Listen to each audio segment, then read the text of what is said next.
받게 된 그런 징벌, 동시에 회복의 소망 두 가지가 본문 가운데 남아 있습니다.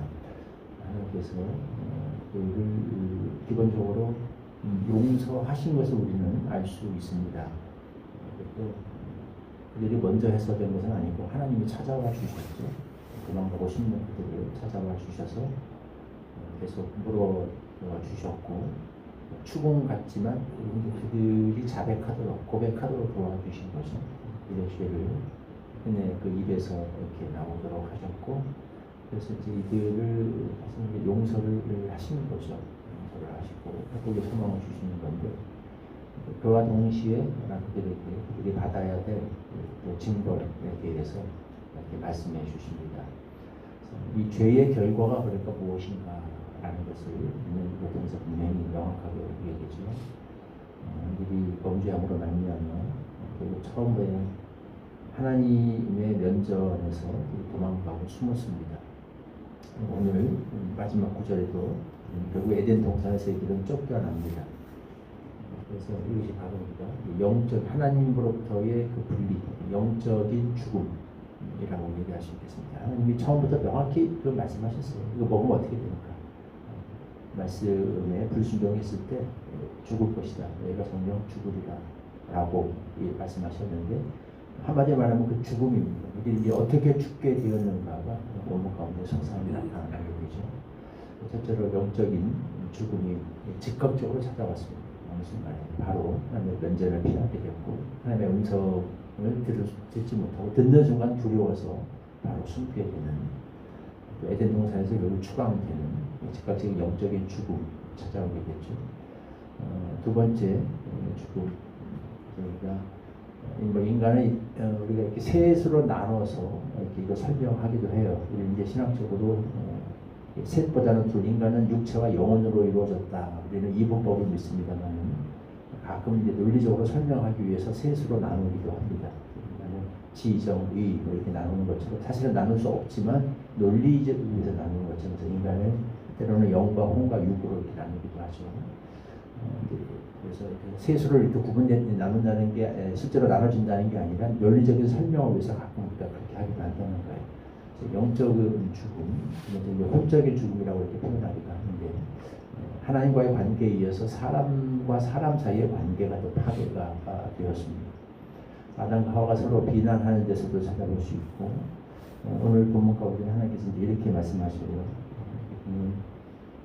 아내가 이제 여인이 저주를 받아서 여인은 이제 남편을 원하게 되고, 또 아내의 남편은 그러나 그를 다스리게 될 것이다 라고 이렇게 말씀하게 줍니다. 너는 남편을 원하고 남편은 너를 다스릴 것이니라. 이 말이 어떻게 보면 얼핏 읽으면 부인이 이제 남편을 사랑하게 될 것이다 이렇게 보이게 됐는데, 옛날에는 뭐 사모하다라는 말이 표현됐죠. 실제로는 그런 표현은 그런 좋은 표현이라기보다 굉장히 부정적인, 원어를 보면 부정적인 표현입니다. 그래서 히브리어 원어를 보면 나중에 하나님께서 죄가 너를 원하나 너는 죄를 다스릴지니라 라고 이제 카인에게 말씀하셨던 그때 세웠던 똑같은 단어예요. 그러니까 죄가 카인을 무너뜨리기 위해서, 잡아먹기 위해서, 넘어뜨리기 위해서 사자가 문 밖에 엎드린 것처럼 그렇게 매복하고 있으나 너는 거기에 지지 말고 그걸 제압하라 라는, 그때 주셨던 굉장히 좋지 않은 싸움을 배경으로 한 그런 말씀이라는 거죠. 그러니까 남자와 여자 사이에 이런 앞으로도 지속적인 싸움과 불화가 생겨나게 될 거. 원래 서로를 사랑하고 돕는 배필이 되고, 남편은 아내를 알면서 뼈 중에 뼈, 살 중에 살이요, 이렇게 정말 아름다운 하나가 되는 그런 고백을 하는 사이였죠. 그러나 죄로 인해서 이제 그 둘 사이에 금이 가고 깨어져서 이런 갈등과 어떤 그 싸움과 이런 것들이 계속 일어나게 될 것이다. 근데 그 가운데 사실 좀 더 고통을 받는 것은 여인이 될 것이다. 남자들이 훨씬 더 힘이 세겠죠. 이제 이런 여인들이 받게 될 고통, 이게 지금 형벌로 주어진 말씀입니다. 이런 말씀을 하게 되십니다. 그러니까 이걸 우리가 잘 구분을 해야죠. 꼭 이렇게 아름다운 말씀도 아니고 또 이걸 가지고 오서 그러니까 집에서 남자가 남편이 위에 서고 여인은 남편의 지배를 받아야 되는 것이 당연하다라고 하는 것도 되게 잘못된 생각이에요. 왜? 이거는 지금 축복이나 명령으로 주신 게 아니라 저주와 형벌로 주어진 말씀입니다. 그렇고 정상적인 모습은 아니고 이게 회복되어야 될, 그리스도 안에서 회복되어야 될 그런 상태를 나타내는 말씀이라는 겁니다. 어쨌든 이렇게 사람 사이의 관계, 하나님과 인간의 관계가 파괴되고 사람과 사람 사이의 관계도 이렇게 파괴되고 영적인 차원에서 hum적인 차원에서 이런 파괴가 일어납니다. 세 번째로 육적인 우리 육체에도 저주와 형벌이 임하고 있죠. 살아생전에는 계속 땀 흘려서 평생도록 먹고 살기 위해서 염려하며 두려워하며 고생하며 일해야 되는 그런 형편 가운데 놓이게 됐습니다. 결국은 그 몸도 죽어서 다 썩어서 흙으로 돌아가게 됩니다. 자연과 함께 같이 저주를 받게 됩니다. 모든 차원에서의 저주와 형벌이 임하게 됐죠. 죄라고 하는 것이 얼마나 참 무서운 결과를 가져오는가. 이 불순종의 대가라고 하는 것이 얼마나 큰 결과를 가져올 대가를 치르게 했는가. 그래서 우리가 다시 한번 보고 깨닫게 됩니다. 감사한 것은 이런 인간에게 하나님의 은혜와 긍휼을 베푸셔서 서로 회복의 소망을 주셨습니다.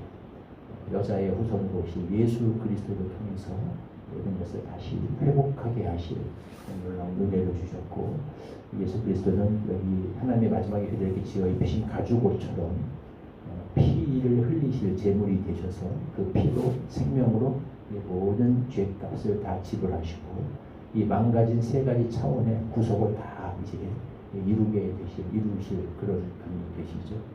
예수님을 믿음으로 우리가 영적인 하나님과의 그 깨어진 관계는 가장 먼저 받게 되는 구원과 회복은 그것이죠. 예수를 믿을 때 성경은 즉시로 우리가 받는 구원이 있다고 얘기합니다. 그 즉시로 사망에서 생명으로 옮겼고 심판에서 원한 그 구원으로 옮겨진다고 얘기합니다. 하나님과 깨어진 관계가 회복이 되는 거죠. 그러나 여전히 회복되어야 될 다른 두 가지 차원의 파괴가 있죠. 인간과 인간 사람 사이에서의 관계의 파괴, 성품의 붕괴, 다른 말로 하면 혼이라고도 얘기할 수 있겠습니다. 이런 데서의 그 죽음, 그 육체의 죽음, 이것은 예수 그리스도께서 다시 오셔서 온전한 회복을 이룰 때까지 꾸준히 우리가 그 구원과 구속의 소망 가운데 이루어 나가야 될 그런 구원인 거죠.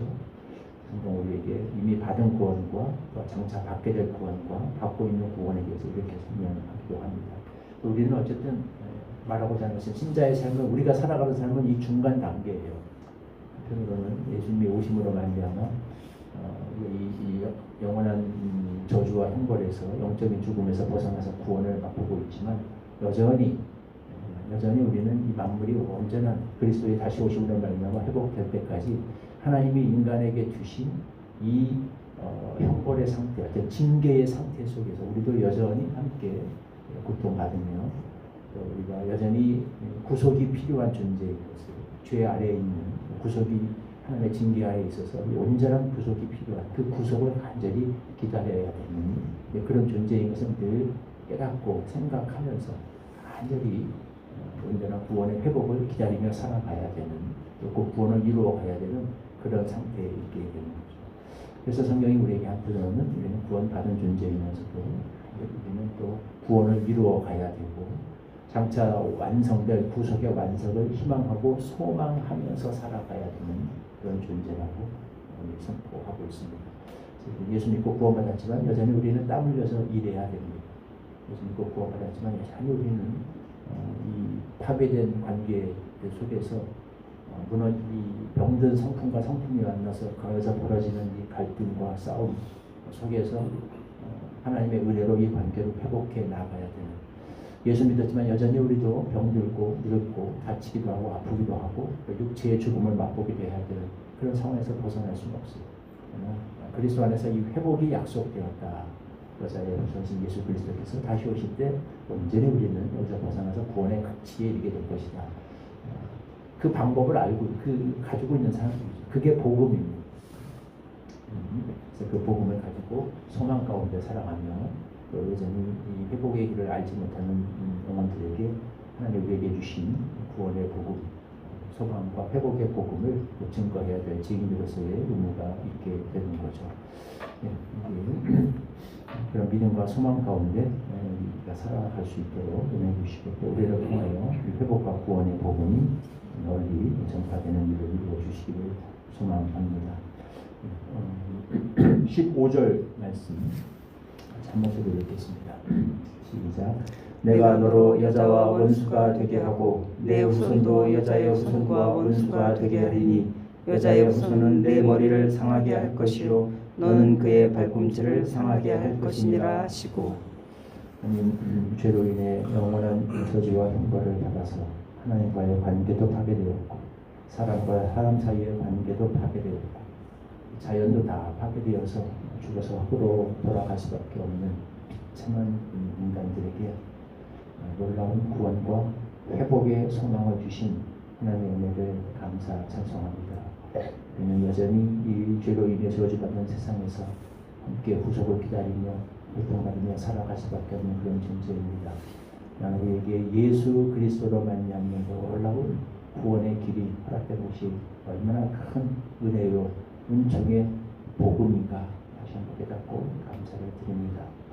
장차 예수님이 다시 오심으로 말미암아 온전히 회복될 영광스러운 구원과 회복의 소망이 늘 우리 심령 가운데 살아있게 하시고 우리가 이런 구원, 이런 소망으로 구원받은 자들인 것을 늘 기억하게 하여 주시고 이 믿음과 이 소망으로 현실 속에서 우리가 부딪히고 감당해야 될 삶의 고난과 역경들을 이겨내게 하여 주시며 무엇보다 이 영원한 저주 가운데서 회복의 길을 알지 못하고 죽음을 향하여 나아가는 영혼들에게 하나님께서 우리에게 주신 놀라운 구원의 복음이 우리를 통하여 선포되고 전파되는 일이 있게 하여 주옵소서.